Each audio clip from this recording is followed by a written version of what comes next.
Very blessed Ash Wednesday to you as we gather this day and we begin the season of Lent. We also celebrate another special day that's near and dear to my heart, March 2nd, which is Texas Independence Day. We celebrate 186 years of Texas being an independent nation. And I find great parallels between that independence 186 years ago and what we have as we start the season of Lent.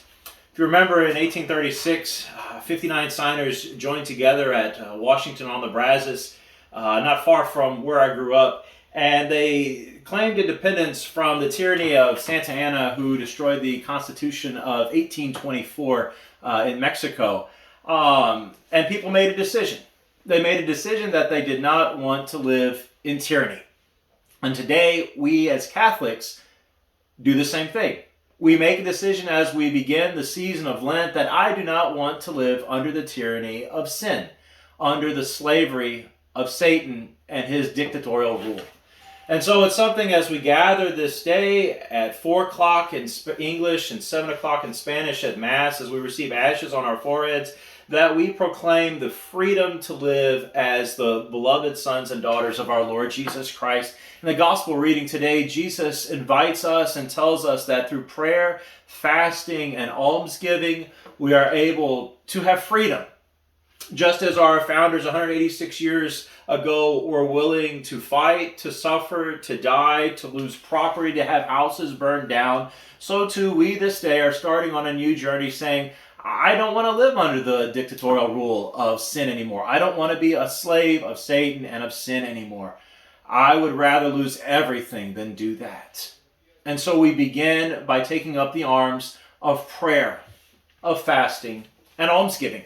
This past Sunday, we had a little booklet that was given to us. I kind of put it together, and Brandy printed it all out. And it's a book to help us to be intentional about praying, fasting, and giving alms. And we make a promise that these are things that we're going to do during the season of Lent to grow in my relationship with God as we imitate Jesus, who prayed, who fasted, who gave alms.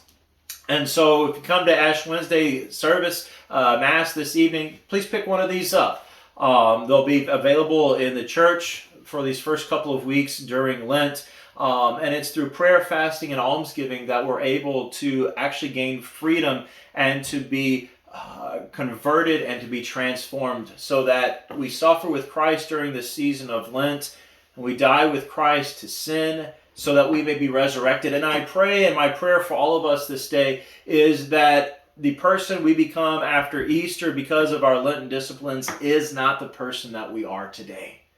That we're truly able to live in freedom from sin, joyfully knowing that all this is possible only by the grace of our Lord Jesus Christ. And so let us, as we celebrate this season of Lent, as we look at it as a great opportunity to grow in our relationship with God, let us see it not as something that is burdensome or painful or heavy, but let us see it as our declaration of independence. And let us be willing to fight for freedom. Let us be willing to receive our Lord Jesus Christ, to work with his grace, to renounce Satan and all his empty promises and all of his glamour, and to live truly free as children of God.